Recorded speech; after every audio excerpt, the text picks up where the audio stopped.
Nah, kalau kita buka pemetaannya gitu ya, sebenarnya BIM itu ceritanya cuma satu kok, efisiensi sama kemudian sekarang bukan kemudian sih, dari dulu itu sustainable-nya menjadi bagian terpenting dari biaya.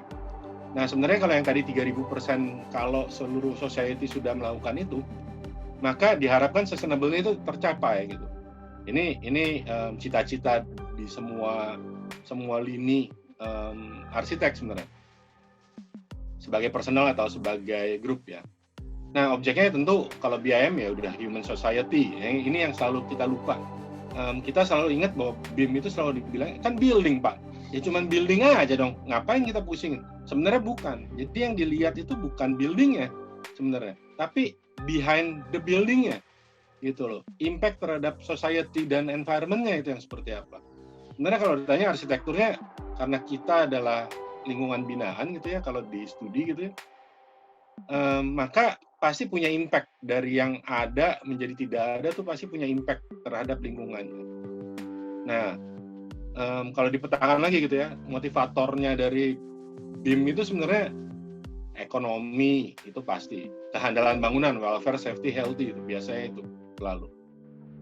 Nah, BIM itu punya dan harus punya material.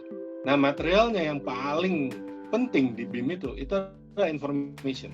Kenapa? BIM itu didesain untuk bisa belajar. Nanti kita akan lihat di machine learning kan itu. Information, teknologi, dan media itu tiga makhluk yang saat ini tiga komponen yang diperlukan di BIM gitu untuk saat ini. Nah, sebenarnya kata yang terpenting dari BIM itu adalah kata modeling ya. Sebenarnya yang mesti dihati-hatin. Dua kata yang depan sebenarnya forget it, itu mah anything. Tapi yang penting justru modelingnya. Kenapa? Kalau kita buka ya modeling itu cerita apa sih? Kalau ditulis gitu ya, device a representation especially at mathematical one of the phenomenon or system. Ini kalau lihat gitu ya, artinya itu modeling. Jadi cerita tentang gimana satu sistem berhubungan dengan sistem lain dan dasarnya selalu matematik sebenarnya. Nah, di dalam model di dalam BIM itu sebenarnya purpose utamanya itu sebenarnya autonomous. Ini as a future gitu ya. Sebenarnya udah buka duluan. Sebenarnya mestinya ngomongnya di belakangan. Dan tiga hal yang mendriven namanya BIM itu adalah machine learning, AI, artificial intelligence, dan coding. Nah, tiga ini sebenarnya kalau ditanya itu tiga-tiganya nggak ada hubungan sama arsitektur. Sama arsitek lebih parah lagi gitu. Arsitek begitu lihat machine learning gitu ya, waktu saya jadi nginget diri saya sendiri gitu. Begitu buka machine learning, Masya Allah, ini saya suruh mikirin pakai bahasa Klingon gitu, bahasa yang aneh, bin ajaib gitu. Kenapa? Karena saya nggak pernah ngerti programming waktu itu. Gimana cara membuat programnya gitu ya, bisa gila. Saya bilang, wah ini kacau nih kalau ada kayak gini. Tapi jadi lucu gitu ketika terpaksa harus belajar gitu. Nah, machine learning itu ngapain sih? Nah, machine learning itu sebenarnya teknologi lama yang sebenarnya kita lakukan itu terus-terusan. Tapi sekarang menjadi automation, menjadi otomatis dan yang lebih nggak enak lagi itu mesin benar-benar belajar beneran gitu. Kenapa? Belajar dari mana? Belajar dari yang namanya input di internet, itu yang kacau.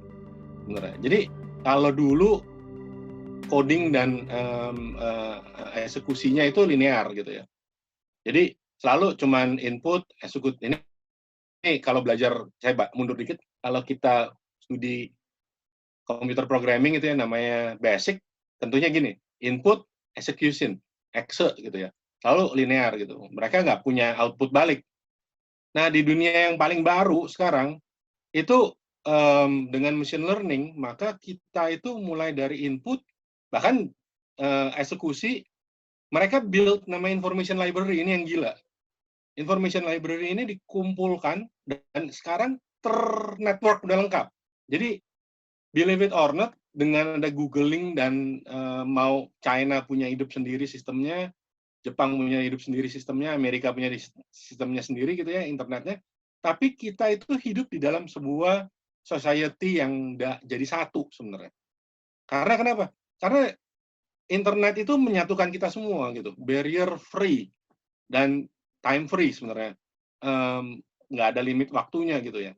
Dan itu dibangun dengan sistem sehingga si mesin itu bisa mempelajari aktivitas manusia gitu ya.